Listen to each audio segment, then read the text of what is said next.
Welcome to Southern Sense Talk on Rumble. You are going to love Annie the Radio Chickadee Ubelis and her co-host, C.S. Bennett. You'll find them live here on Fridays from 2:30 p.m. to 4 p.m. Eastern Date Time.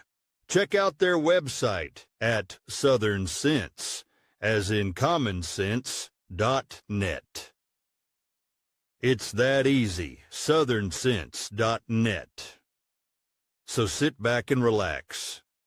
They're informative, fun, irreverent, and politically incorrect.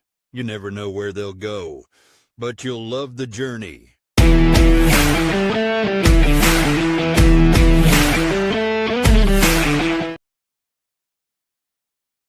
My bad. I forgot to put us back on the stage. You know, I never start off the show smoothly. So welcome to Southern Sense once again. I'm your hostess with the least mostest, Annie Ubelis, along with my co-host and author, Curtis C.S. Bennett. Hey. Need to mess it up. Hey, it's Friday. Oh, thank God it's Friday. TGIF. Listen, we got ourselves a jam-up show today. Our dedication is going to be a special dedication. The founder of the Heritage Foundation, Edwin J. Feulner, passed away last week. So Bridgett Wagner, who's the executive director of the Edwin J. Feulner Institute at Heritage, will be joining us to talk to us about Ed. We have also coming back on the show, Michael McNamara, Mac. He's the author From Trauma to Joy, Life-Changing Lessons That Fellow U.S. Marines Taught Me. And he's got a new book coming out called Colleen Can't Forget. We also have a friend of ours, hasn't been on with us for a while, and that's my bad, because I keep on flagging his articles.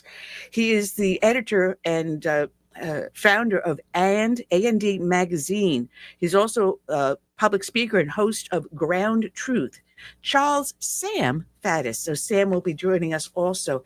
He's going to be talking to us about what's going on with Russiagate. And boy, does he have some inside scoops and insights into that, because being former CIA, he's in the know. So we got a lot to talk about and a lot to do. But Curtis, you and I were talking off camera before we came on about something that is a pet peeve of mine. There's just something that I could never tolerate when I was a police officer, and that's animal cruelty, cruelty to children, and cruelty to elders. The most vulnerable in our society, especially elders and children. But a story came across today about this woman in Seattle, and she's suing the Blue Angels. She lives outside of an air base. She moved there. She moved there about 2 years ago, and she moved there knowing full well that she was moving outside of a military installation that has an air show every year. And she chose to move there. And she has a cat, and it seems the cat has some sort of. It sounds like my headset is starting to go on me. Hopefully I don't lose it sound. Anyway, she chose to move there knowing full well that this cat has a condition. So whenever there's the air show, the cat gets a little nervous. So she's been living there 2 years, and she's suing them because she said she had to euthanize the cat because it couldn't take the loud noises from the jets. And she told them to take their little toys and go elsewhere.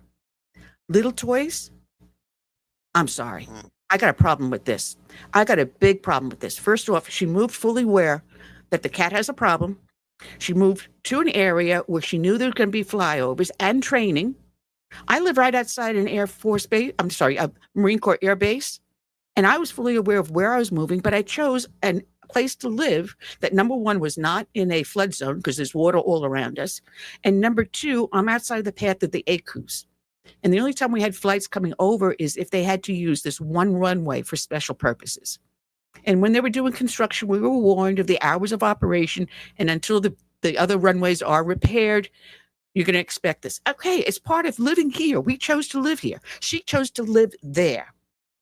And rather than, when this air show came into town, contacting the base and asking them, what's the schedule? So I know that when you're going to be flying over where I live, I can take the cat, go elsewhere. Or I can board the cat in another town. Or I can decide to go on vacation and take the cat with me. Or maybe I'll talk to my vet and see if there's some sort of a calming medication or something I can do to keep the animal calm if I can't leave the house for whatever reason. She did none of these things. She did no due diligence, and she did nothing as a responsible owner to protect that animal and care for it. And the easy way out for her was to euthanize the animal. Hey, Blue Angels, if you're listening to me, and if you're the commanding officer of that base out there in Seattle, countersue this woman for causing you harm, causing harm to your reputation, causing harm to your ability to function as a military unit. Sue her butt off. Well, like I said, when we talked before we came on the air, you know, my cats get nervous every time there's thunder and lightning, and they're looking for a safe place, you know, under something or try to get inside of a cabinet. But if I was this woman, I mean, who would she sue? God, you know? Well, No, I mean, this past month, we've had some severe thunderstorms, and I'm only about 3 hours away from you, approximately. So whatever hits you hits me a couple hours later. And we literally were having lightning strikes on our property. My neighbor across the street was saying he was watching. It was like fireworks all around all my house. I said, well, thank God I got a good lightning rod working. And of course, my animals got upset, but you calm them down. You know what to do. You hug them in a blanket or whatever. You give them calming treats or something like that. There's also something called Feel Away, a little spray you spray that will help calm the animal's nerves. There's a lot of things she could have done to protect that animal. Now, this is an older cat, 14 years old. I'm sorry, my cats are up there too. The oldest one right now is 13. But you, as a responsible owner, you know what to do. And obviously, she's not a responsible owner. And if anything, she should be charged with animal cruelty. we have a base. It's like a reserve base called Camp Landing. I would say it's about 15, 16 miles away. But when the reservists go up there once a month to do their reserve duty, you can hear the guns going off as far as tanks and things like that. And they have a sign right outside for everyone to see that rides along that base saying there will be times you will hear the sounds of freedom. Yeah. I mean, like I said, we've got the Marine Corps Air Station, Beaufort, right here. And it's the roar of thunder is the sound of freedom you hear. Right. And you move here knowing full well you're moving outside a military base. You know full well that for a week or two, they're going to have an air show, including the Blue Angels. You choose to move there, knowing full well and knowing that the fact that your cat is going to be upset because of the sound of freedom. And you don't take the animal out of the area while the show is going on. You don't take it to the vet to say, what can I do to get, what calming treats can I give it? Or even that Feel Away spray that I use to keep my animals calm. You don't take the cat on a vacation with you or even go into the next town over in Starbucks, have lunch while the air show's going on. They give you the schedule. They tell you when they're going to be flying over. And they can show you the area that we call it an ACUS, the area in which the air operations are going to be. And she did none of those things. She did no due diligence and chose to move there. And she wants to sue the Blue Angels. I'm saying arrest her for animal cruelty. And then countersue her for the aggravation they've caused. With that said, Bridgett knows that I'm on a tear. And welcome from the Heritage Foundation, Bridgett Wagner. Good afternoon, Bridgett. You can tell I'm on a roll today. Good afternoon, Anne. It's good to hear you. I am an animal lover. I'm known as the cat whisperer, actually. And I'm down to 5 cats. I mean, if it's a horse or a dog or something like that, it just... The animals have an affinity to me. But when I see someone do something so stupid, to voluntarily move to an area where you know military operations or flyovers are going to occur, and then you want to sue them because they do occur? Please, I'm sorry. If she was in front of me, I'd be slapping her silly. Oh, man. I've had guys from the Heritage Foundation on for quite a long time. I'm now in my 15th year doing this, and I miss Tom Quilter. I do. But you worked with Edwin, and he just recently passed away not too long ago, just 7 days ago, a week ago. And just 3 days before he passed away, he was still writing for Heritage. Now, he was the founder of Heritage.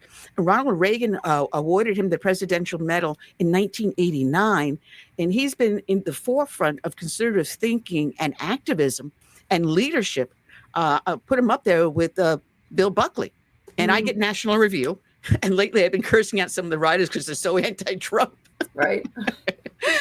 But I want you to talk about Ed, how you knew him and what he has done for this nation and why we should be thankful and why I chose to honor him as one of our fallen heroes. Oh, wonderful. Well, thank you first, Anne, for having me on. And thanks for the relationship you've had with the Heritage Foundation. I know some of my colleagues have been on before. And hello to your audience. Heritage Foundation really was such an incredible, I think, really project of Ed Feulner and Paul Weyrich in 1973. But Ed's relationship with the conservative movement goes all the way back to his college days at Regis College in Denver in the 60s. And when he first read Conscience of a Conservative with Barry Goldwater and Russell Kirk's Conservative Mind, and really it lit a fire.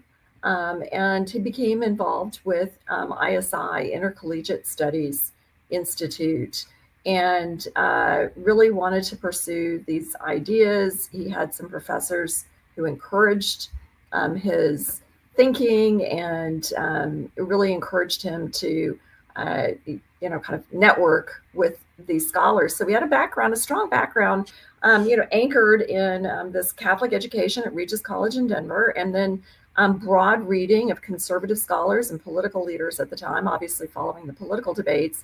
And then he went to graduate school at Wharton in Pennsylvania, and with a strong, very longtime friend of his, who became a longtime friend, Don Lipset, began thinking about what sort of coalition of like-minded individuals should they start to form together to begin to speak about these ideas. And they formed something called the Philadelphia Society. And you mentioned Bill Buckley. Bill Buckley was someone they involved in the foundation of the Philadelphia Society. Bill Buckley and Milton Friedman were involved in the founding of the Philadelphia Society. So even as a graduate student, he was very engaged. I think saw early on the importance of getting young people engaged because he was so young when he himself got involved.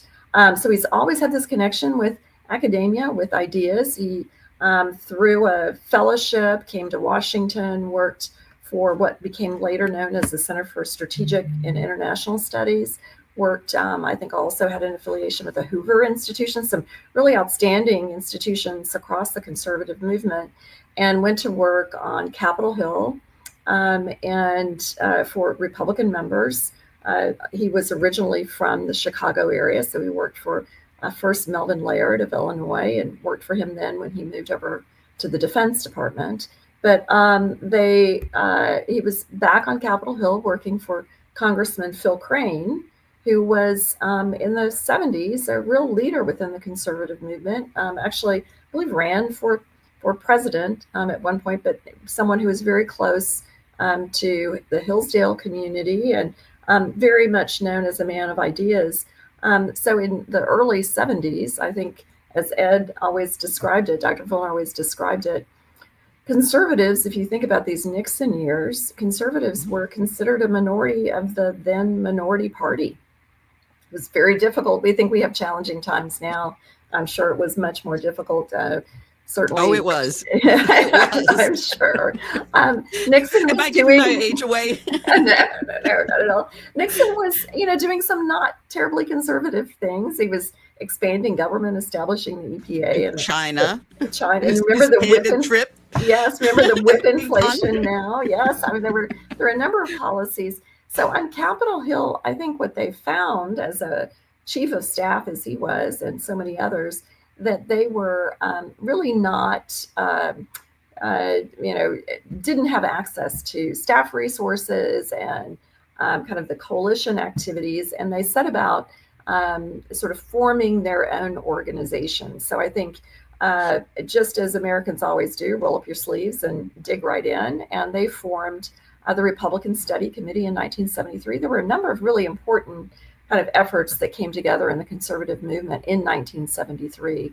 So the Republican Study Committee, which today exists still on Capitol Hill and is the largest group of the conservatives within the Republican Party on the House side. The American Legislative Exchange Council, which still exists today, ALEC, is the center-right state legislators all across the country, and then the Heritage Foundation.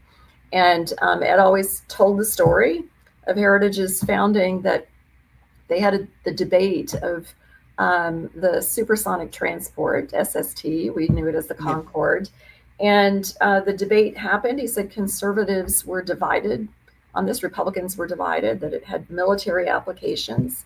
Many thought the government should support this, and others thought this was going to be a great leap forward for civil aviation. The private sector should support it. The debate happened, the vote was cast, and apparently after the vote, a very thorough study arrived in the Congress from a think tank that existed at the time. And Ed was quite puzzled that they held the study until after the vote. And when he called to ask why that was the case, they said that they didn't want to influence the vote. And his reaction was much the same, a crinkled brow, I'm sure. His reaction was, well, they didn't tell us how to vote. They just gave us the information that was necessary for us to make a more informed vote. And that's really the kernel of the idea for the Heritage Foundation, that we should be producing the information that members of Congress need to really help them thoroughly understand an issue, to lay out the arguments, to take a principled position, not necessarily tell them how to vote, and then get them the information in advance of the vote to inform the legislative process and to actually help to change the course of public policy. So our objective is not to issue a paper regardless of the timing, but it's ultimately to affect public policy.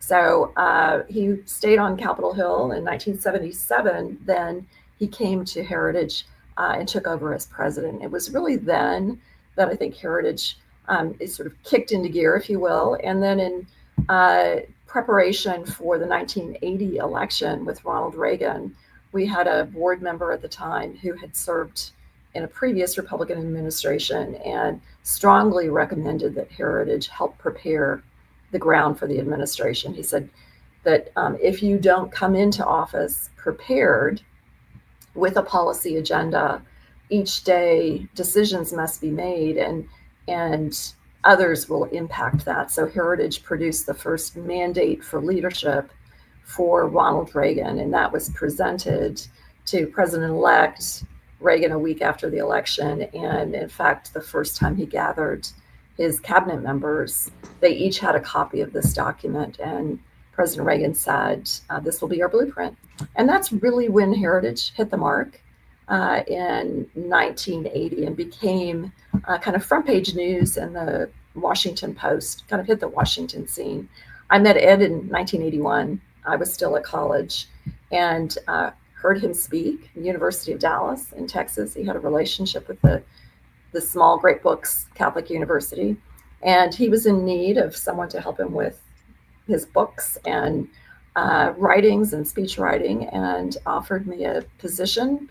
And so I started working for the Heritage Foundation a week after I graduated from college and have been there ever since, doing a number of different positions. But he's had an incredible impact, not just on the Heritage Foundation, but as I said, on the way Capitol Hill operates in some instances and other institutions all across the conservative movement. He's remained, or did remain, on the boards of dozens of organizations and helped to shape the conservative movement.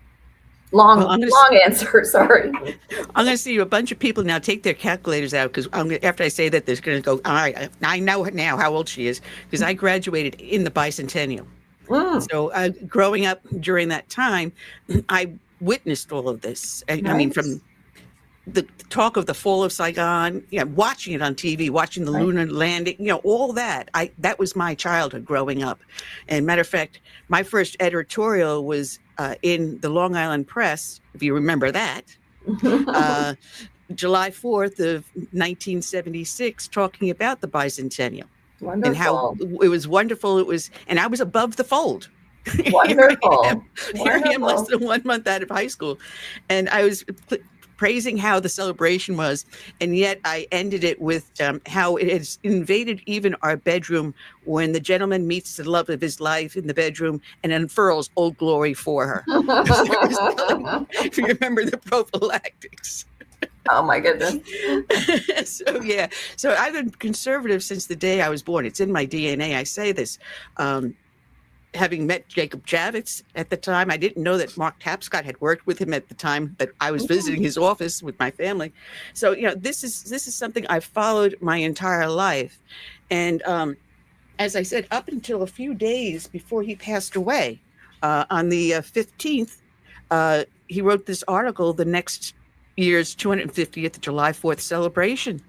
And here it is, 50 years later, we're talking about him. Right, right.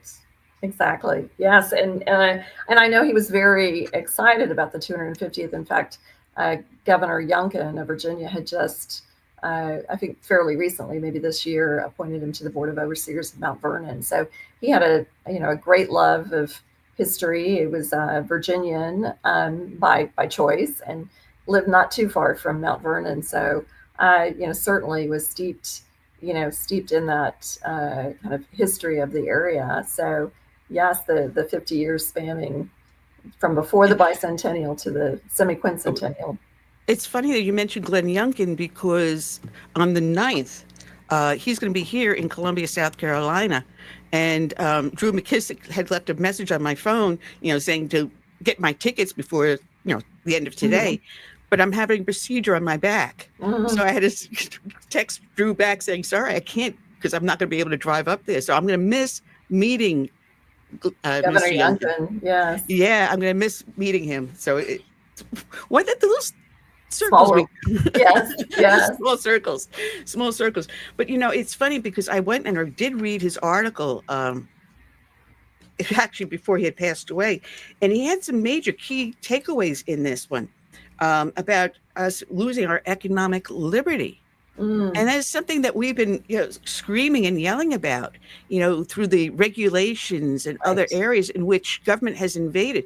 Yes, we have freedom of speech, freedom of religion. That's questionable at this point. But our economic freedom has been dwindling and no one's paying attention to it. And this is what the heritage and what Ed was all about, making sure he was securing all of our freedoms, not just one or two. Right, exactly. So right. And I think you're exactly right that most Americans don't even realize, with the taxes, the burden of taxes and the regulations, not just at the federal level, but, the local regulations. I think people often completely miss, whether it's zoning that might restrict a business's operations or even the operation of a church, whether a church might be able to expand a parking lot or a school, whether a school might be able to be built in a particular area. One of the organizations that I'm at a conference actually in California, one of the organizations here, Napa Legal Institute, puts out something called the Faith and Freedom Index that shows the rules and regulations, laws in the states and how friendly they are to religious liberty, how much they are open to religious liberty. What are the burdens? What are the limitations just in the state level? So we tend to think of impacting religious liberty at the federal level, but there is certainly also in the state level, local level, regulations that can be limiting our freedoms, and certainly economic freedom, is very, very high up on that because many of the states want our revenue and want our income, and they're very actively engaged in kind of managing our lives. Well, the almighty dollar talks, and as wherever the dollar bill goes, that's where the popular vote is going to go, unfortunately. And that's the whole thing. I've been ranting about being dependent upon the state. And this is not what our founding fathers envisioned. From us, we the people, upwards. And someone asked how we in South Carolina changed our education system over, where we now rank number 1 in the nation. It's ourselves, Hawaii, and I think it's Missouri. I'm not sure. It's one of the M states. And I told them we did it from the grassroots. And we started where they were trying to use the DEI, and they had the LGBTQ community trying to teach women how to become lesbians in a week.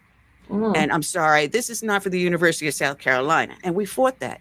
We then fought the Agenda 21. And through the grassroots, we turned over our education, changed the education supervisors in the local levels and all the way up to the state level. So we've got a great one in Ellen DeWeaver. But this is what Americans fail to understand. It's a work in progress. We have to be constantly at it, which is what the Heritage Foundation does. Right, exactly. We've got to ever vigilant, I think is what the founders would say. Now, Ed had a lot of what they call them Feulnerisms. I'm probably mispronouncing it. He had some favorite sayings. What are some of the ones that he used to have that you loved the best? Well, they ring so true. Also, is one of the ones that we've actually have in a plaque in our offices is there are no permanent victories or permanent defeats in Washington.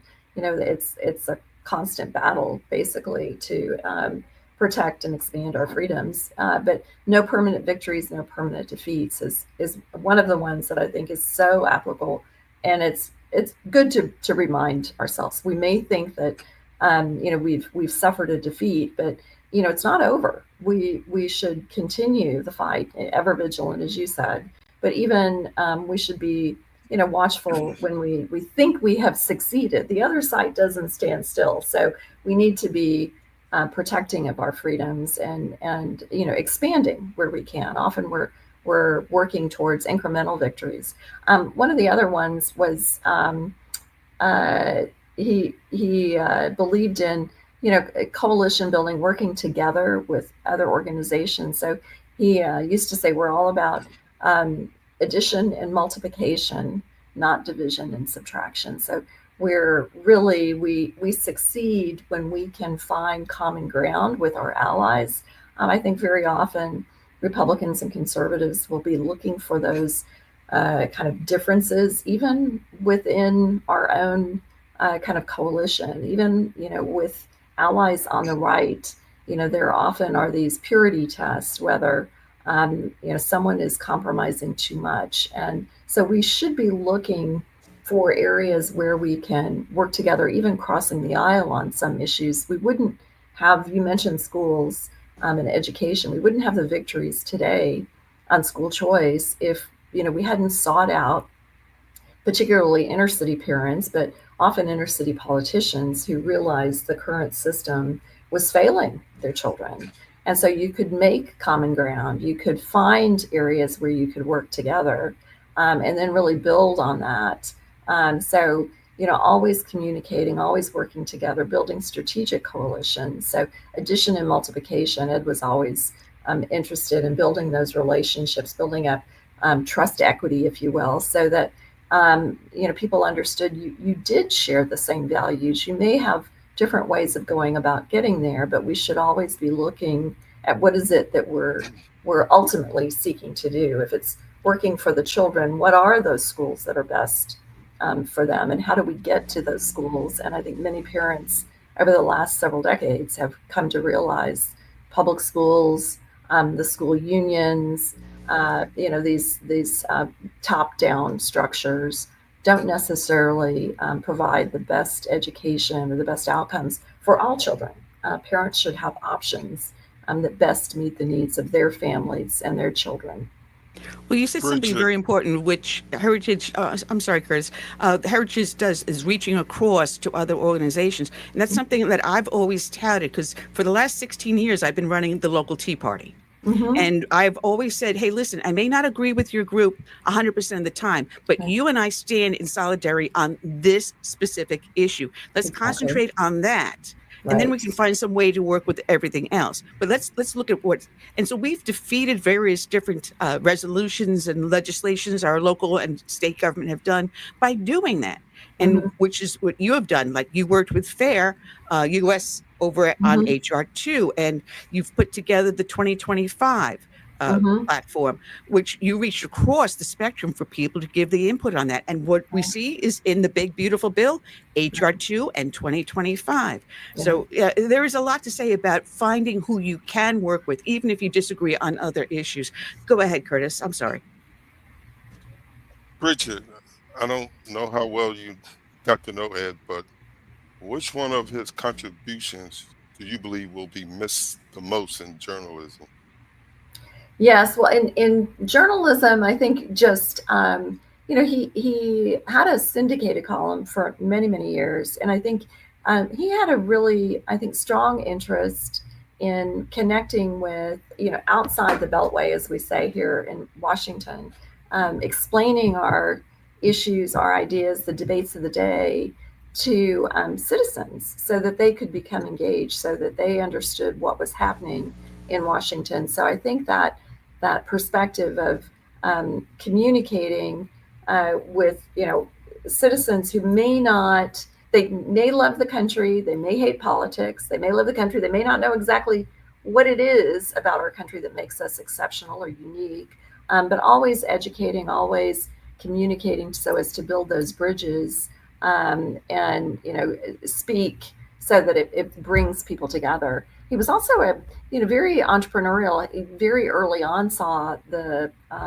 potential of the internet. The townhall.com started at the Heritage Foundation. It was a partnership with National Review when the internet was still on dial-up.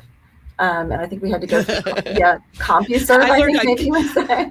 I learned on key punch cards. So yes. So that was another one of those community building across the conservative movement. So he was a risk taker. He had that entrepreneurial spirit. So even in journalism, he understood townhall.com. Let's bring columnists. Let's bring organizations. Let's bring these kind of syndicated efforts together so that we create an environment where the public can find these ideas more easily. Well, Bridget, it has been a pleasure having you with us. Thank you for having me. And again, today's show is dedicated to Ed Feulner for his dedication to the conservative cause and bringing us the powerhouse that Heritage Foundation is now today, and for the hard work you put in too, because you're his partner in crime in many ways. Thank you, Ann, and so nice to see you too, Curtis. Good luck with the show. Appreciate it. Thank you. Thank you. Bye-bye. All right. Check out Heritage at heritage.org. And if I hit the right key, here we go. Welcome back, Mac. Mike McNamara. Thanks for having me. Oh, man. I mean, matter of fact, I still have your book up here, From Trauma to Joy, that came out, reprinted this past year. You've got a new one coming out called Colleen Never Forgets. It was supposed to come out in April, but you haven't got it to the press yet. Well, I'm supposed to get it there in the next 2 weeks. So finishing the copyright stuff and then registration with the Library of Congress and then working my way through Amazon. So it's called Colleen Can't Forget. And, it's when my nephews were murdered by their father. My dad was involved in Major League Baseball. And the story went out on ESPN. My sons were 6 and 9, and we weren't going to tell them. I mean, what do you tell your kids, right? When their uncle murders their cousins and then kills himself. And so, but because it went out on the news, all their friends were going to know. So my sons had to know, and they had to hear the truth, and they had to hear it from me. And so the book is inspired by that. I mean, when I told my sons, I said, I said their cousins had been killed, and my oldest son, who was 9, said, "Did they get in a car accident, Dad?" And I said, "No." I said their dad shot him in the head with a gun, and then he killed himself. My 6-year-old looked at me and said, he's sitting in the car next to me. His legs aren't even long enough. I'll never forget it. His legs aren't even long enough for his feet to be on the floor, right? His feet are sticking straight up. He said, "Dad, why would a dad kill their kid with a gun?" And you get to have that conversation. A year later, we were in Sacramento, where I grew up, where this happened, and we went to the cemetery. My now 7-year-old younger son, Patrick, said, "Dad, could we go to the cemetery?" So the three of us went, and it was brutal. You as a father, you want to be strong, right? I'm not that kind of strong, to see the graves of 2 little boys. And and you have your sons with you, right? And so, we said a prayer and we did what all families do, right? We said a prayer, we cleaned up the little grave markers, and we're walking back to my truck, and my oldest son, John, looked at me and said, "Could I ask you a question?" And I said, "Sure." He said, "Do you think it hurt?"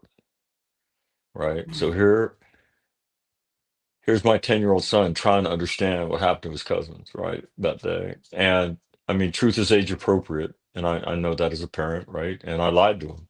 I looked at him and I said, they didn't feel anything, John. One second they were asleep, and the next second they were with God.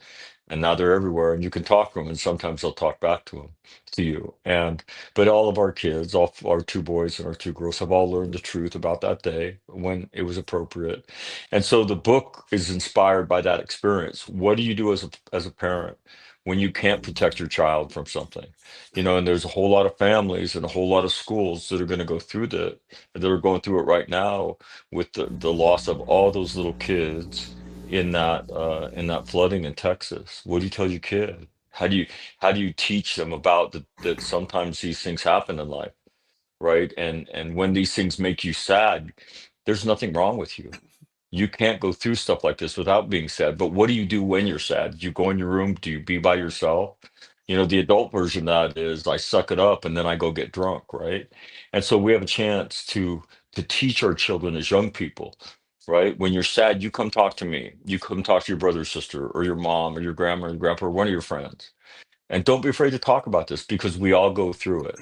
And so that's what the book is about. The book is about a little girl. It's named after my youngest daughter who sees something on the interstate when she's driving with her dad and then gets very quiet. I don't even articulate what she saw because it's not important. And he says, "Colleen, why are you so quiet?" She says, "Well, Daddy, you know that thing we saw?" And he says, "Yeah." And she says, "I can't forget that." And he looks at her and says, "Well, there's things I can't forget. And your mom has them, and your grandma and grandpa and your brother and sister have them. So I want you to go talk to every one of them and ask them what advice they give." So she learns all the lessons that I teach, and from trauma to joy. She learns in these conversations. Then she comes back and she's so excited. She goes, "Daddy, I've learned so much, and I'm so excited. Thank you. I know there's nothing wrong with me when these things make me sad." And he says, "I'm not done with you, though." And she says, "Well, now what?" And he says, "When one of your friends is sad and they're alone, I want you to sit next to them. I want you to teach them what you've learned and help them." And so the book ends with her helping a little boy who lives down the street, whose father has moved out of their home, and his mother has told him he's never coming back. And so Colleen helps. She shows him her notes, and he copies them all, and he's so excited. And she says, "Thank you, Colleen. You've helped me so much." And the book ends with him bringing his little brother back to Colleen's house, then interrupting their dinner and saying, "Colleen, could you talk to my little brother?" Right? And so she leaves dinner. She's in the doorway, and she makes eye contact with her father. And that is this journey from trauma to joy that I talk about, right? That I travel, that I teach people to travel, and we can teach children to travel. And it's really important, especially, when you can't protect your kids, and there's a lot of parents that life intervenes and you can't protect them. So what do you do? Do you send them to therapy and put them on meds for the rest of their life? I say not only no, but hell no. Teach them how to be strong people, because sadly, life's not done with them. So that's the quarter answer to the nickel question. Well, each and every one of us do have trauma in our life. Michael, You cannot go through life was there without any ever sort of a trauma. Did I lose sound? Did I lose sound?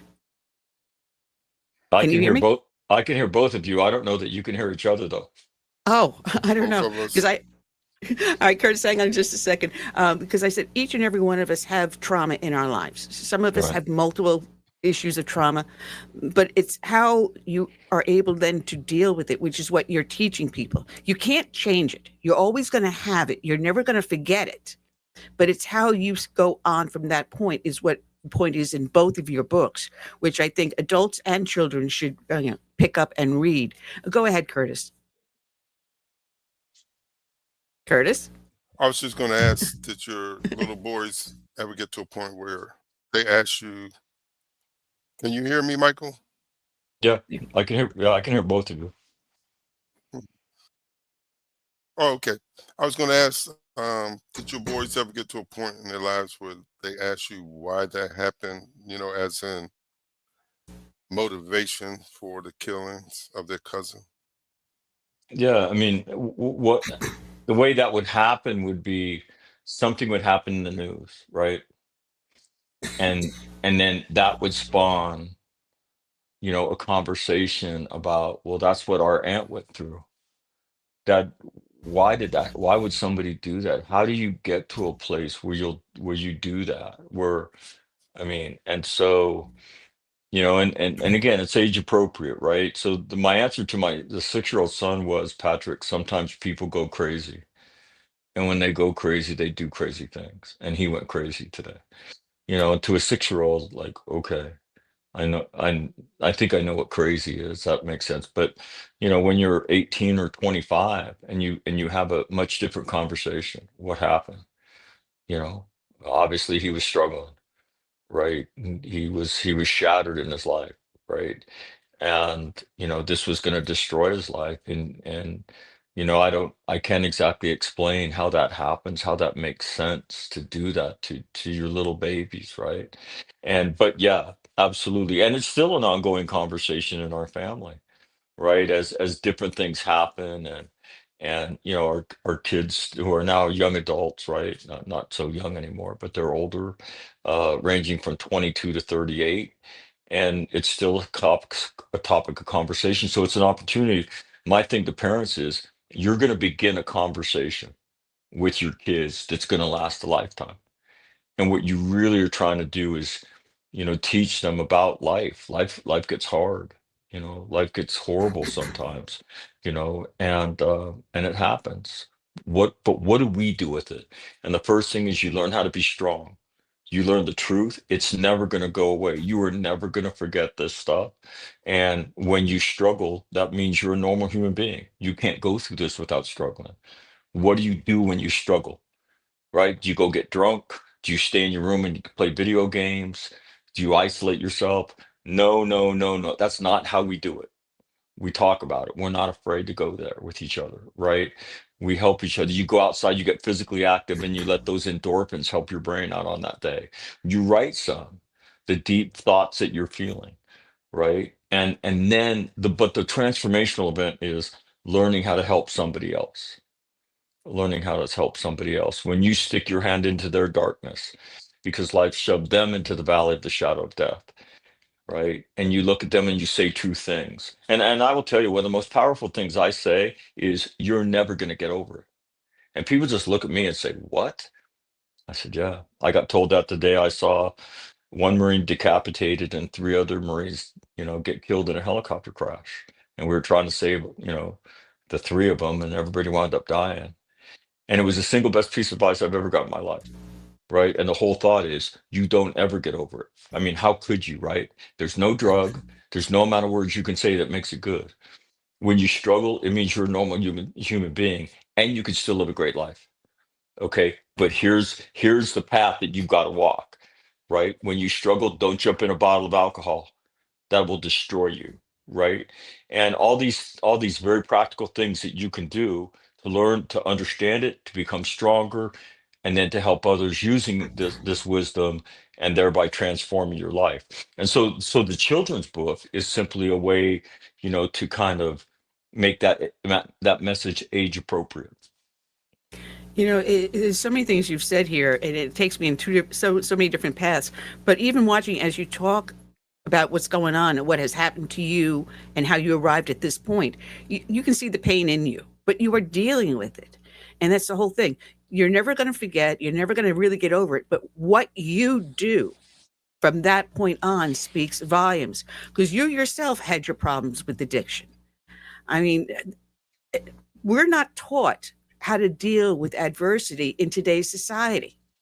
And it's always, you find the easy way out. And someone had written an excellent piece in National Review, and they said, we are now living in the age of feelings. It's no longer the age of faith or age of reasoning or the age of enlightenment. It's the age of feeling. and the touchy-feely things. So it's okay to feel bad and then to make everyone else feel bad around you is how people are approaching it in today's society. But you're showing there's an alternative. Yeah, you've been hurt. Yeah, you've been down a bad path. But what you do from this point on, how you pick yourself up and how you help others along the way speaks volumes. Well, if you look at our suicide numbers, I mean, they're terrible. And, we make young people fragile. Every time somebody farts wrong at middle school, they get everybody together and they ask them, how does this make you feel? Right. And I think back, I got asked about my feelings when my mother was spanking me. That's when she said that. Right. How many times have I told you not to go on that construction site?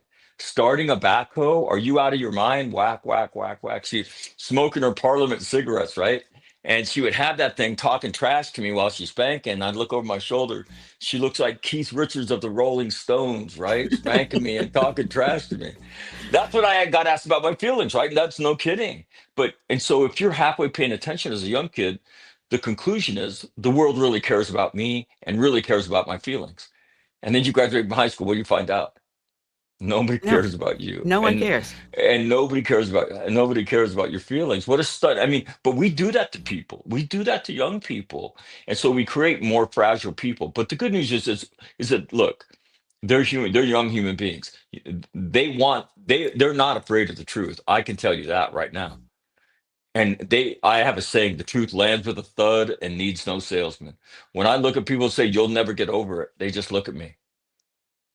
And I say, what do you think of that? And they'll say, I've never heard anybody say that. And I said, but what do you know about it? Like, well, how could I? And I tell them, there's no medication. There's no amount of talking about it that makes it good. So what do you do with it? And I said, let me show you a path that will lead to the most beautiful moments in your life. The most beautiful moments. I start doing this with Marines, right? And then two women in my hometown of Sacramento, California, Susan Keeley and Peggy Cooney, they said, you need to do this with anybody. I said, okay, how do I do it? They said, you need to do seminars online. I said, I don't know how to do it. They said, we'll put it together if you'll do it. And here's what I found out. There's no difference between going to war, being a cop, and being a rape victim, right? They're just different paths into the valley. At the end of the day, we're all standing down by the river at the bottom of the valley of the shadow of death, looking at each other and go, what do we do? And Climb out. so the way that the nation deals with it though is they're going to put us on medications and you can go to forever therapy. And it just doesn't work. All you got to do is look at suicide statistics. We have more people on more medications, going to more therapy, and we continue to set suicide records. What's wrong with this? And so my thing is, I don't want to walk down the valley. I want to walk out of the valley. So can somebody teach me how do I get my ass out of here? And that's what I do. Both books, they're blueprints. This is what you do. If you just want to talk about it, I'm not for you. But if you want to change your life, I have a book you should read. And I have a book, if your children have to go through this, you should read with your children. And that's what the book is designed to be read, with a parent and a child. So you can have these discussions. I was supposed to talk to you about Andy Byron, the guy that got caught on the Coldplay Kiss Cam. But before I go into that, Trump signed executive order yesterday and dealing with the homelessness. And we are having a record number of homeless. Over 250,000 Americans are homeless on the street. And we've never seen this in the history of our nation. And a lot of it is through alcoholism, drug addiction. A lot of them are veterans and a growing number of female veterans. Now, I think he's taking a step in the right direction to begin with, to say, hey, listen, if we find that you're homeless and you're under these certain circumstances, we will take you and find a place for you to go, whether it's into, a committed treatment or a halfway house or something. I think it's the right. We have, back in the 60s and 70s, up until a certain point, you were allowed to say, hey, listen, this person is in need of constant care. They need some mental assistance, whether it's through therapy or through institutionalization. We took care of them and they weren't living on the street. But something happened in the late 70s, 80s, when all of a sudden these institutions were the bad guys. Some of them were being run really piss poorly, yeah, and it should have been criminal charges on them, but they turned around and canned the whole system. And now we're paying for it today. And we're seeing it. Are you agreeing with what the president is doing at this point, saying we need to address this, need to address the root causes of the alcoholism, the drug addiction, the trauma, and help these people back on a pathway to society? Well, I mean, think about it. All those mental health institutions, and you're right, a lot of them were not very well run. But we emptied those out, and I think it was a Supreme Court decision that said you can't lock somebody up like that. That was the impetus of it. And so we've emptied those institutions, and now those people are on the street. A lot of them, most of them. Excuse me. You take your time. And the veteran population, there's footnotes that go with veterans, right? Once we began the all volunteer force, we're not a cross section of America anymore. We recruit heavily from young people that are looking to get out of town at the age of 17, 18, and 19. A large percentage of that population comes from very, very bad circumstances, right? Abuse, sexual abuse, right? Grow up in poverty. And so the military is a way out. Well, with them come a lot of what are called adverse childhood experiences. So they come through the door with that. If you want to understand veteran suicide, most veterans never go to combat, right? And even the ones that go to the theater of war, very few of them are actually involved in the trigger pulling, the daily dance of life and death, right? And so this veteran, what's his problem? What's her problem? It starts when they're children and they're abused, and we never give them an effective method of coping with it, right? And then they get divorced, and now they're drinking, and now they lose their home, and now they're homeless on the street. And so to me, you got to create, and to me, so what you're talking about, we're going to have facilities where these people can go and they're going to be treated very humanely. They're going to be loved. They're going to be taken care of. But you got to devote a lot of assets to that. It takes a lot of human beings to do that and a lot of money, right? But if you want to solve the problem, because a lot of these people, if you create facilities and give them a little place to live, they won't live there because they have serious mental illnesses, right? Okay, so how do you deal with that? Well, you have to get the right people involved. You got to create safe spaces, and then you got to have enough care for them that they'll stay, and then you can help them and hopefully change their lives. And so I do believe the president did the right thing. We cannot just take our mental health problem and dump it in the cities of the United States. It's wrong. It's wrong, and it's horrible when you see that stuff. I know a lot of organizations have been going out to help these men and women. Our local AMVETS does it, so and the VFWs do it. You do have some other nonprofit organizations trying to help, but the thing is that we have turned around and just dumped them on the street. So they've been traumatized to begin with, and now that they're alone on the street, they're going through a whole nother level of trauma. And instead of treating them, as you say, humanely, we treat them as the outcasts. So in order to survive, they end up fighting back. And this is where we get the high level now of crime. And I think, as you said, he is taking the step in the right direction, the hand out to give you a hand up. Well, and I will tell you this, and I was just thinking about this last week. I don't know what I saw, but I saw somebody homeless, right?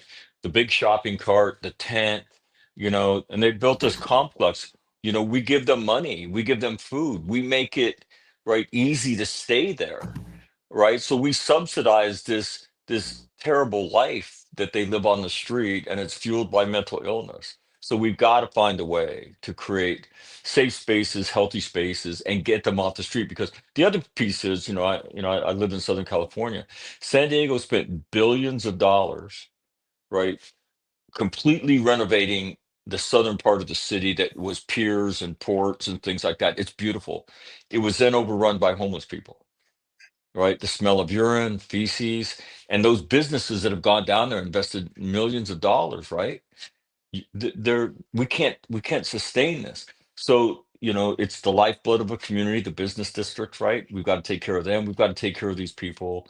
And so, and we can do it, but again, it's a mental health issue, and we've got to approach it like that, right? I mean, they're not bad people, and so we've got to create safe spaces with the right facilities, and to get them back into our culture. And then we also have to understand is that some of them just will never do that, sadly. Their mental illnesses are such that to be medicated is a lot of times the way they'll live their lives because of the conditions they have, and we have to accept that too. And so it's a really hard problem. Homelessness is not about losing a job and sleeping on the street. It is about a lot of people with serious mental illnesses, and a lot of it starts with trauma, right? And again, my book is for people that don't have serious mental illnesses, which is about 96% of the population, right? I tell people, if you have a serious mental illness, I'm not for you. I'm kind of a life coach guy. I'm a leader. I've led people my whole life, and so after you deal with your serious mental illness, and what am I talking about? Bipolar, schizophrenic, personality disorder, clinical depression, not being sad, right? But clinically depressed, and that's about you know 4.5% of the American population. So what do we do with it? And then know that you can take a horse to water, you can stick his head in the water. So some of these people, even if you do all that, you're not going to affect, which is sad. And but that is part of that world of serious mental illness. Right, right. And what, not only that, you mentioned the local businesses and the people that live in the area. They're also now traumatized by what Oh they yeah. have to walk and pass every single day of their life. And they're stuck in a situation that they may not be able to afford to get themselves out.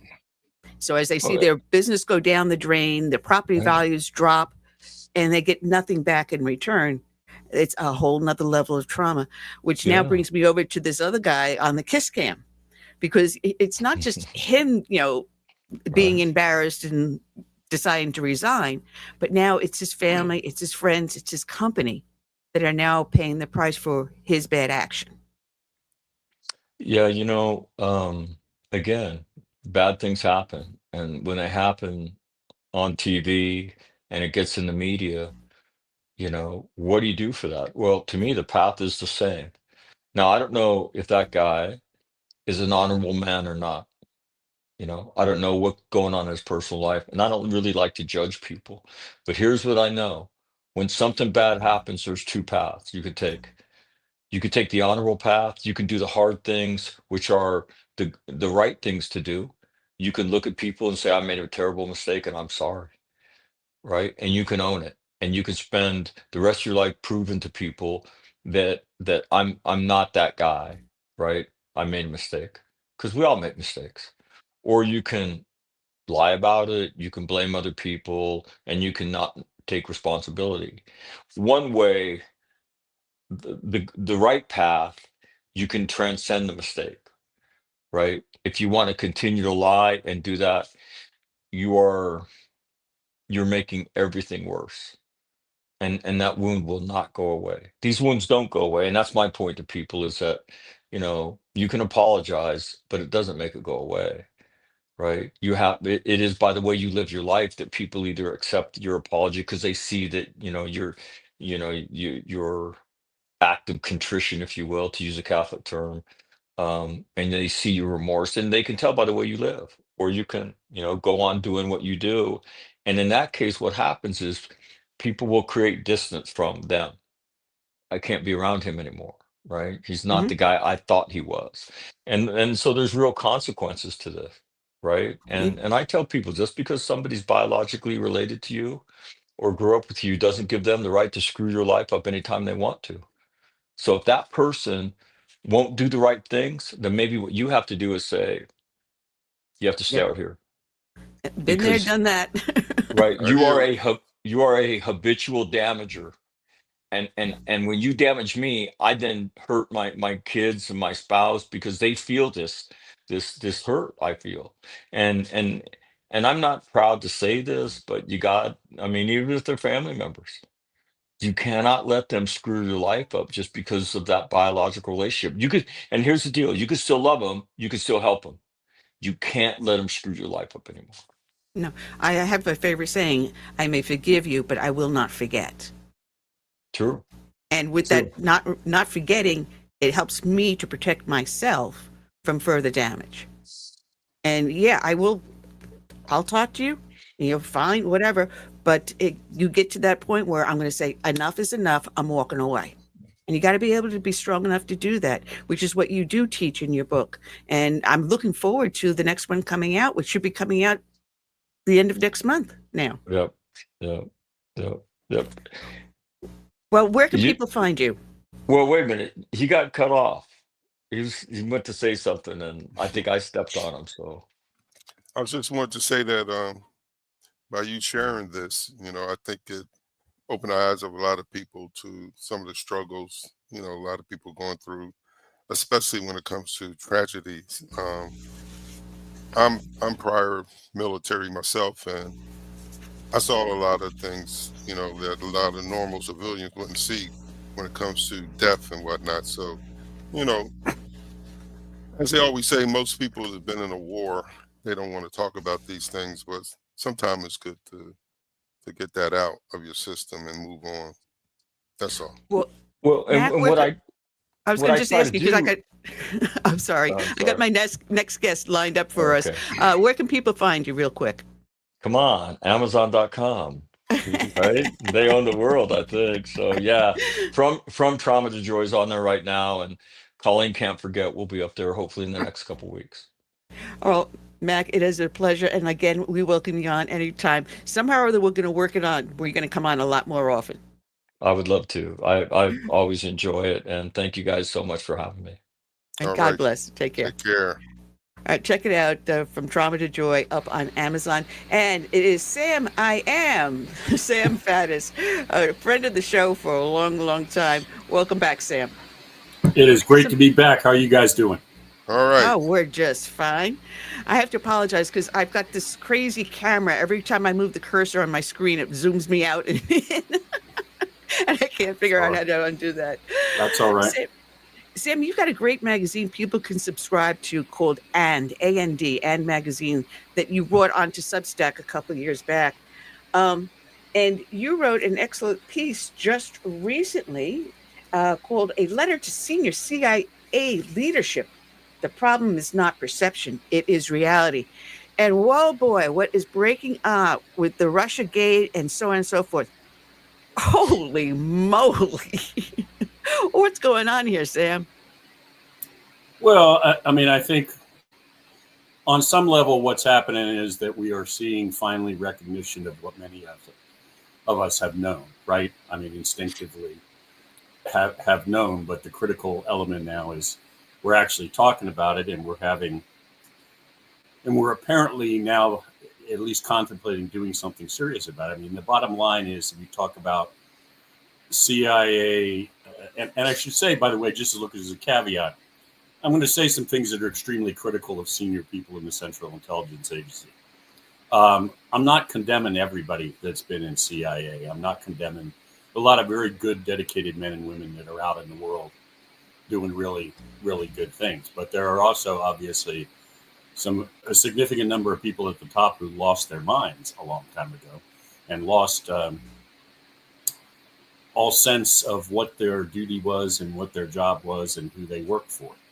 And so, what we're finally beginning to talk about in a serious way is that some very powerful people, up to potentially including the President of the United States at the time, effectively decided they were going to stage a coup in the United States of America. They weren't going to let Donald Trump be elected. And then once he was elected, they were going to depose him from office and sort of burn the entire constitutional republic to the ground. And so we're finally beginning to talk seriously about the details of that and charging people, potential indictments and so forth. So, we're no longer talking about maybe John Brennan, former head of CIA, will be charged with perjury. Now we're talking about treason. We're really beginning. And, look, my political leanings are manifestly obvious, right? But this is the ultimate apolitical thing, right? If we get to a world in which powerful people get to decide they don't give a damn who the American people choose, they will install the ruler. Well, it's all over, right? I mean, then we're done. Then you don't live in a republic anymore. So very momentous. We will see where it goes, obviously. Well, it's funny because I've been doing now, this is my 15th year doing this. And I do remember speaking to you and other people I've interviewed in the past when this was just starting to break. I mean, when Hillary Clinton went to Fusion GPS, we were talking about it. When there was rumors of Russiagate, we were saying, wait a minute, what? Wait for the other shoe to drop now. And sure enough, they came out with this Steele dossier. And we were already debunking that before anyone else in mainstream media, or I should say lamestream media, Right. wanted to address it. So now here we are 8 years later. Oh, no, I'm sorry. We're talking about 9 years later. Going on 10 because Fusion GPS was back in 2015. Yep. And we saw it coming. Why didn't the rest of the nation? Well, I mean, I think there are the people who don't want to see, who are so ideologically motivated that they convince themselves kind of the ends justify the means and anything is justified. And then there are the large number of people in the middle who, are trying to feed the kids and get them off to school and get the truck fixed and make the checking account balance. And they don't have all day to dig past what the legacy media feeds them. But, you talk about the dossier. I mean, let's just cut to the chase. This is just one piece of the Russiagate, right? So Michael Steele is this retired, Christopher Steele, is this retired British intelligence officer. He's hired by Fusion GPS, which is a think tank in quotes in DC, right? They manufacture stuff for whoever pays them. And Smear campaigns. And exactly. And who are they working for? They're working for Hillary Clinton's campaign's law firm. And all the bills for all of this, by the way, are paid by Hillary Clinton's campaign and by the Democratic National Committee. So let's not dance around this. Hillary Clinton's campaign, cleverly, they use the lawyers always inserted here because what that means is when you're trying to unwrap it, you will run right into attorney-client privilege. The attorneys can't be compelled to testify against their client. But Hillary Clinton's campaign hires this guy Steele to go produce a hit piece. It's garbage. It's nonsense. It was always garbage. It was always nonsense. I ran sources for a really long time. I debrief people all the time. I talked to guys peddling garbage all the time. Everybody knew this was garbage. It was the kind of thing CIA, a guy came in and told you this in an embassy, you would laugh. You might send it home to amuse people. Look at what this guy told me, but nobody would take it seriously. The no sourcing, and obviously the motives are crystal clear. You're feeding me something designed to kill Hillary Clinton's political opponent, politically. Okay, so this is trash. And yet it was picked up by really powerful people. And they pushed this narrative, and they didn't do it unintentionally. They didn't do it because they were sloppy or they didn't know it. The whole thing was orchestrated from the beginning, all to destroy a guy running for president of the United States. And then they used the same thing to try to remove him from office once he won the 2016 election. I mean, that's treason. That's a whole series of federal crimes for which people need to go to prison. Again, I don't care whether it was being done to a Democrat or a Republican or an independent. You can't, that's unacceptable. So there have to be consequences. And now maybe we will finally see consequences.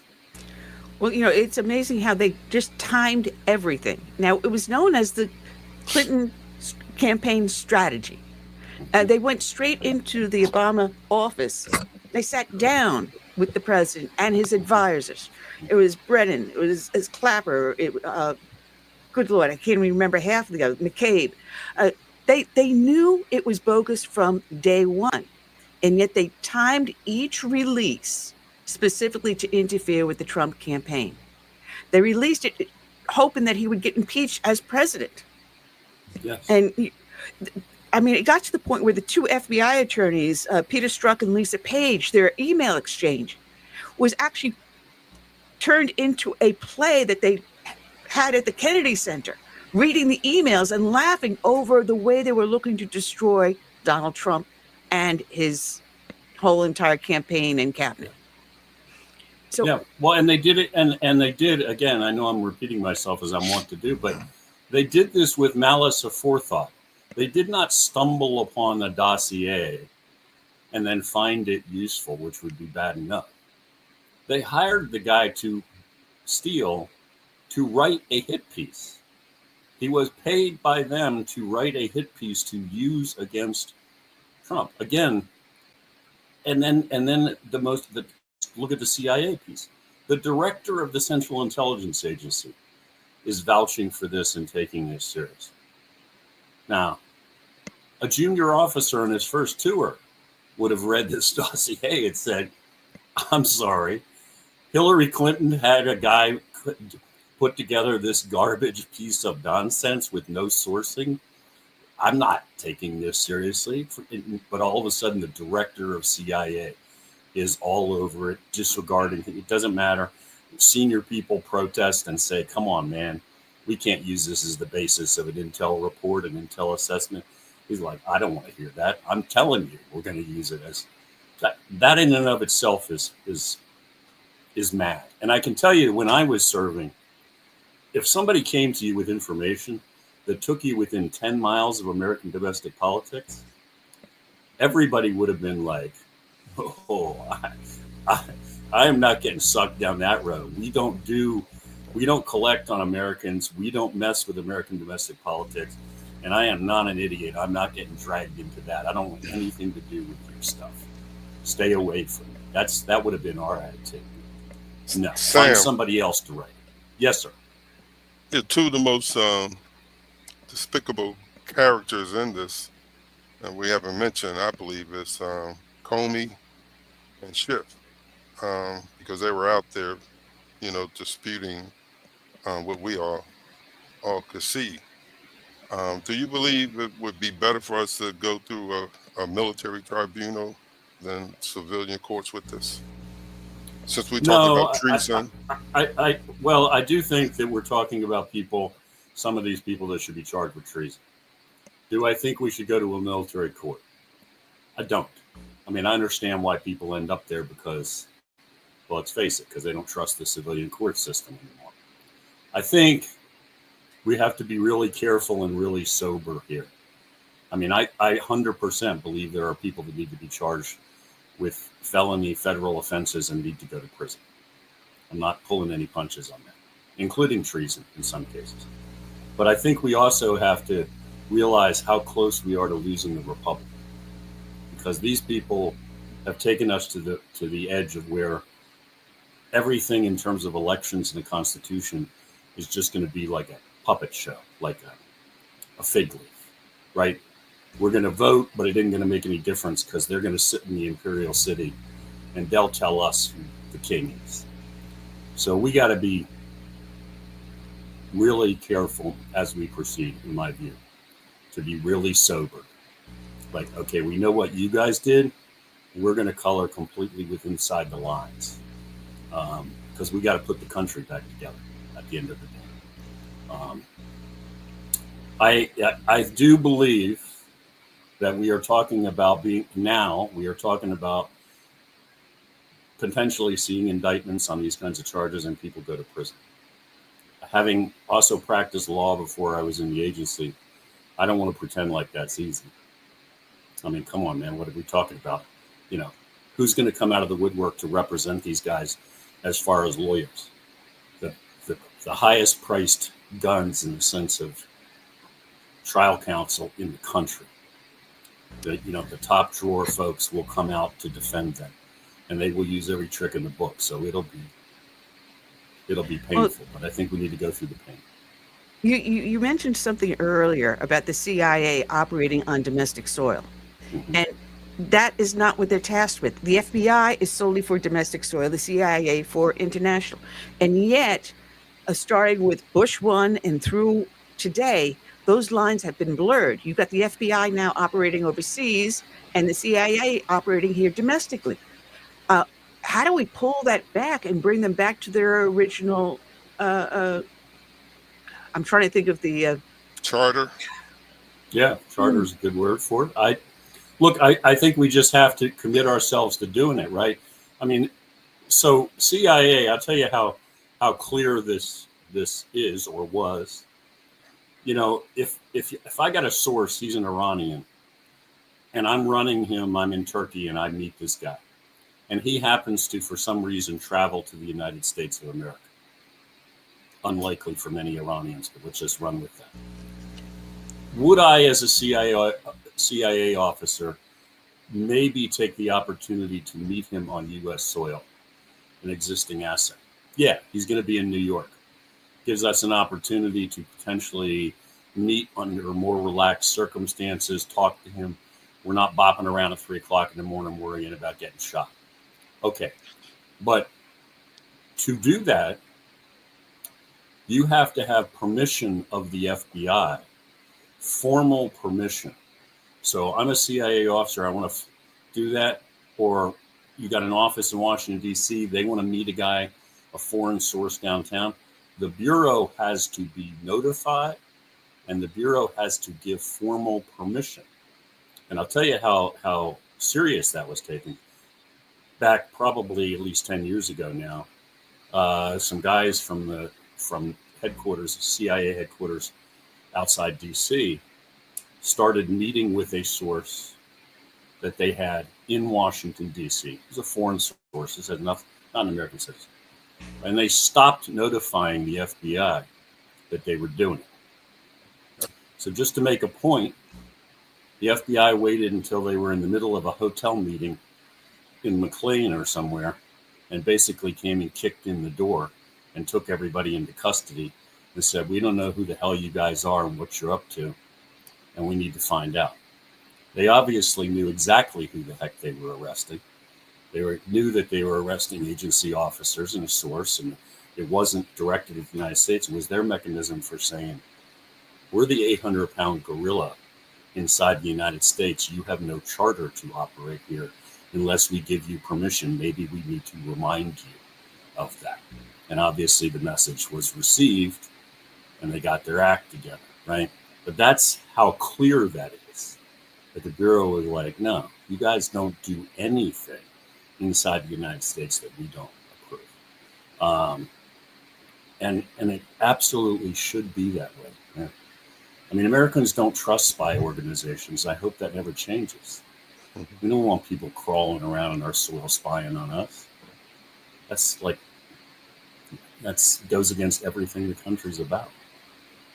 And yet we see what has happened to Donald Trump with him being spied upon. His house, Mar-a-Lago, was then raided. He had members of his staff go to prison. Papadopoulos, Navarro, Flynn had his own career wrecked.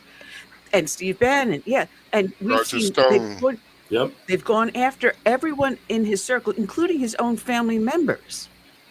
And yet they were allowed to get away with it. So do we see any real ramifications coming out of this in the end? Do we see us regaining our republic? Well, look, I think it is critical that we must see ramifications. I mean, when you talk to Americans of all stripes, I think one of the things you hear, I'm sure you guys hear it, is whatever happened to accountability and consequences. Accountability, yeah. Right? At what point does somebody pay a price for this? Don't tell me. I mean, this is when they started talking about charging John Brennan, former head of CIA, at the heart of all this with perjury. And I'm like, come on, man, are you kidding me? First of all, the statute of limitations is probably run. But in any event, that's like giving a guy a traffic ticket for trying to overthrow the republic. Those aren't consequences. What are you going to do? Spend 3 years in court and then give him, 60 days suspended sentence and fine him? That's not what needs to happen here. People need to go to prison for significant periods of time. Yeah, What's that that guy? line from that movie National Treasure? Right? Somebody's got to go to prison, Ben. Oh yeah. What was the name of that guy? Sandy Berger or whatever, that was stuffing classified stuff, It's his shirt, yeah, it is down his pants. and they Yeah. just slapped him on the wrist. Well, there was something that I saw yesterday. I believe it was Alan Dershowitz on Newsmax. He was asked the question about the statute of limitations. But this seems to be an ongoing conspiracy that is still going on even through today, which means every time they commit one of these offenses against the American public and the president, it extends the Ongoing. statute of limitations. Yeah, So potentially maybe that resets the clock, and there's no statute of limitations as far as I know on treason. On treason. So there Exactly. but this is the kind of stuff when I say, when you go to war against these guys in the sense of trying to put them in prison, which they need to be, you're going to have to be prepared for this, right? They are not going to show up, plead guilty, and it's going to all happen. You're going to have to go to war, and it's going to take some significant period of time. But I definitely think it's doable. And I am encouraged by the fact that Tulsi Gabbard now is talking about a lot of whistleblowers coming forward. Because it wasn't like Brennan and two other guys sat in a room, and they're the only people who know anything about this. But I think up until now, those people who knew things were like, well, I'm not talking, man. What am I going to, I'm going to talk against these guys because then I'm going to get hammered. Like, I have no confidence anybody's going to do anything with the information. And hopefully that's changed. Well, I hope that they get to them before they disappear or are found floating in the Potomac. Yeah. Well, what we also have to do is also hold mainstream media. They have to have their feet to the fire also, because the New York Times and Washington Post produced report after report after report on anonymous sources. So I'm sorry, that's libel. That's defamation of character. And each one of these individuals, McCabe, Comey, Brennan, the whole crew, either got cushy TV gigs or great book deals.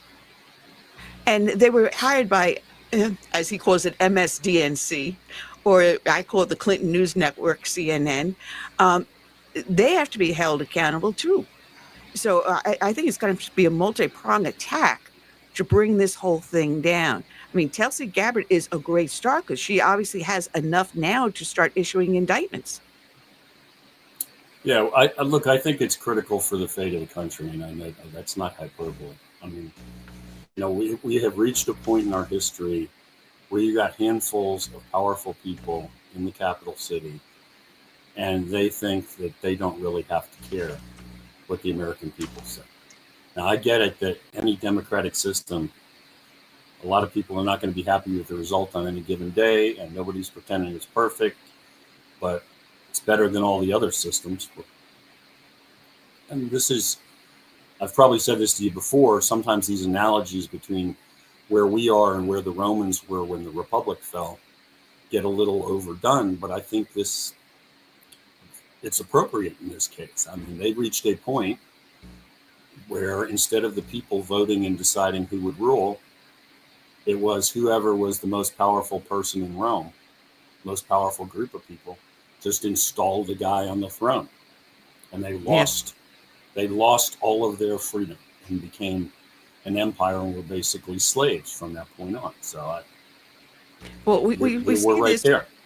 But we saw this with Hillary Clinton when she was running for Senate in the state of New York, which is why I left before she got sworn in.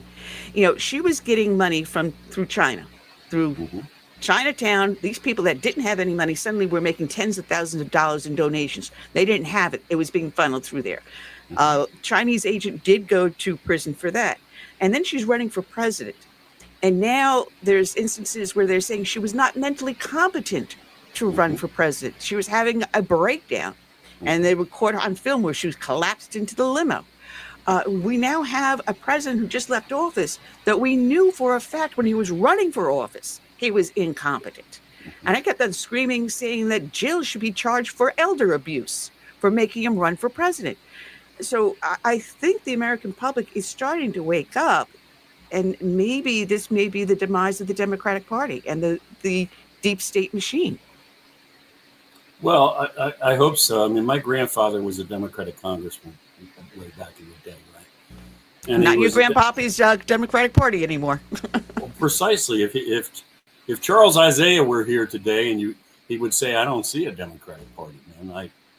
I don't know what that is. Some sort of communist abomination." But I mean, he was a Democrat because for him it was the party of the working man. He went on and became a very successful guy, but nobody gave him anything. He got there by just hard, continuous work, fighting in a couple of wars, etc.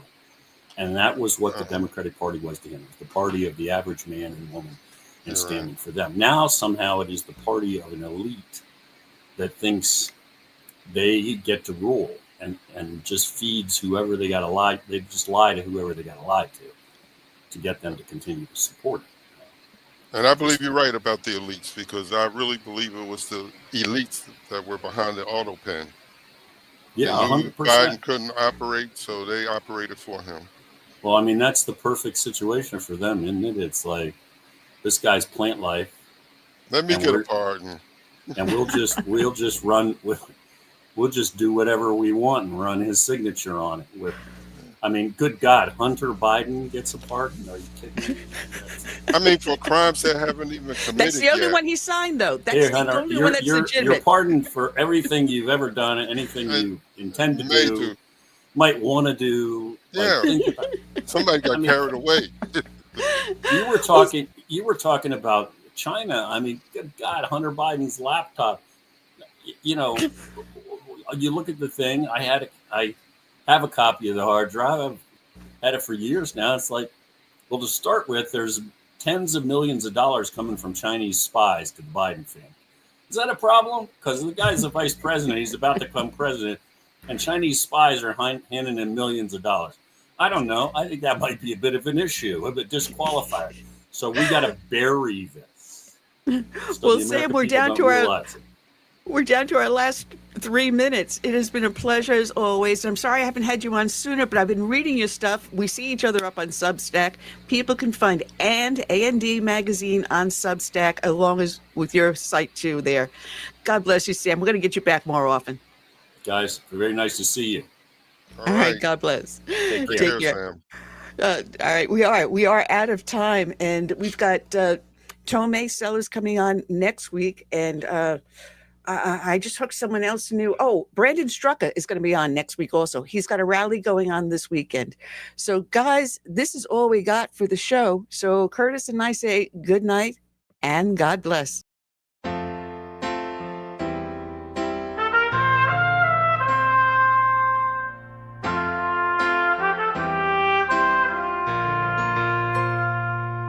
I'm praying for this land I love, America, America, the home of the free.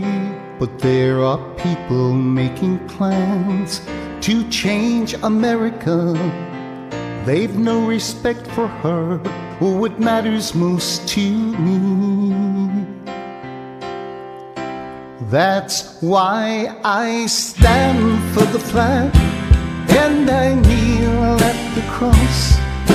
Long for the friends I have loved and lost. And I still believe in God we trust, and the freedom our forefathers granted us. I hope it's not too late to save America.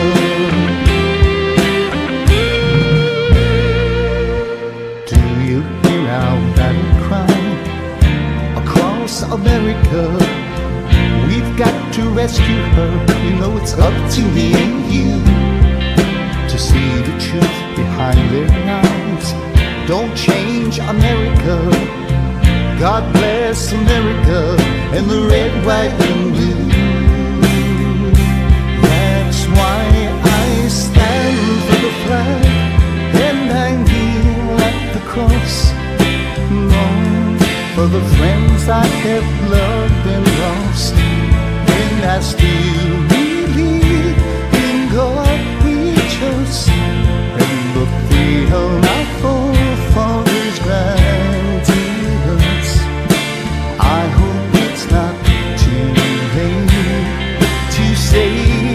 America.